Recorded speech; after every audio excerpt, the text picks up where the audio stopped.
ஏங்க அந்த காலம் மாதிரியாங்க இருக்குது இப்போ உள்ள பிள்ளைங்கள்லாம். கொஞ்சம் கூட பொறுப்பே இல்லைங்க.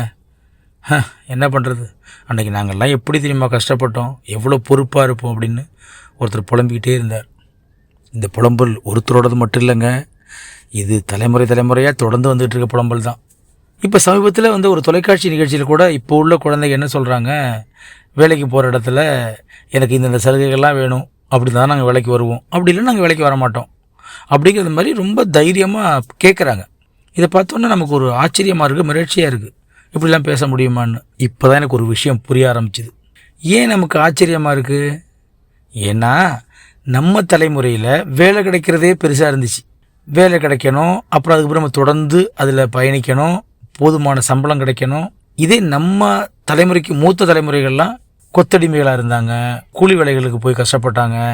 அப்போ குடும்பத்தை காப்பாற்றுறதுக்கு சம்பாதிச்சே ஆகணுங்கிற ஒரு கட்டாயத்தில் இருந்தாங்க. இப்போ அது அப்படியே மெல்ல மெல்ல மாறி சம்பாதிக்கிறதுக்கு எத்தனையோ வழிகள் இருக்குது. அப்போது நம்ம இந்த ஒரு வழியில் தான் போயாகணும்னு அவசியம் இல்லை. அறிவு தெளிவும் நிறையா வந்துடுச்சு, சம்பாதிக்கிறதுக்கான வாய்ப்புகள் நிறையா பெருகிருச்சு. அப்போது ஒரே இடத்துல இருந்தாகணுங்கிற கட்டாயம் இல்லைங்கிற மனநிலைக்கு இன்றைய குழந்தைகள் வந்துட்டாங்க. அதே மாதிரி அந்த வேலையிலையும் அவங்க ரொம்ப தெளிவாக நம்ம கஷ்டப்பட்டு செஞ்சதை அவங்க ஈஸியாக செஞ்சுட்டு போகிற அளவுக்கு எந்திரங்கள் எல்லாமே கிடச்சிருச்சு இப்போது. அந்த சூழ்நிலையில் அவங்க சொல்கிறது அவங்கள பொறுத்தளவு சரிதான். அப்போ எனக்கு ஒரு விஷயம் புரிஞ்சுது.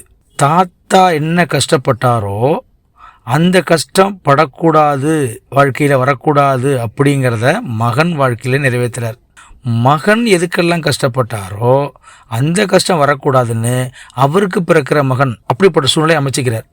இது ஒரு பரிணாம வளர்ச்சி மாதிரி தான். நான் கண்ட காலத்து சமுதாயத்தில் இருந்த சிக்கல்களை நீக்கிட்டு என் வாழ்க்கையை சுலபமாக மாற்றிக்கிறது அப்படிங்கிறது ஒவ்வொரு விலங்குகளுக்கும் மிருகங்களுக்கும் எல்லாவற்றுக்கும் பொதுவான ஒன்று தான்.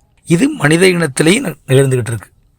அப்போது மனிதன் வாழ்க்கையை தனக்கு சாதகமாக சுலபமாக மாற்றிக்கிட்டு இருக்கான். அப்படி சுலபமாக மாற்றுறதுனால இடையூறுகள் வரதான் செய்யும். அது தாத்தா காலத்துலேயும் வந்துச்சு, அப்பா காலத்துலேயும் வந்துச்சு, நம்ம காலத்துலேயும் வந்துச்சு, நம்ம குழந்தைகள் காலத்துலேயும் வரும். நாம் செய்ய வேண்டியது இடையூறுகள் எப்படி வந்தாலும் அதிலிருந்து நம்மளை தற்காத்துக்கிட்டு அடுத்த கட்டத்துக்கு போகிறதுக்கு. இப்போ நான் பட்ட சமூக சிக்கல்கள்லேருந்து என் குழந்தை விடுபடணும்னு நினைக்கிறது ஒரு அடுத்த வளர்ச்சியை நோக்கி போகிறதுக்கான அடையாளம் தான். இப்படி தான் நிறையா விஷயங்கள் சமுதாயத்திலிருந்து மூட நம்பிக்கைகளாக இருக்கட்டும், சாதிய கொடுமைகளாகட்டும், இது தானாக அப்படி அப்படியே தலைமுறைகள் என்ன பண்ணும், அதை அழிச்சிட்டு வேறு ஒரு களத்தை அமைச்சிக்கிட்டு போய்கிட்டே இருக்கும். இதை யாராலையும் தடுக்க முடியாது.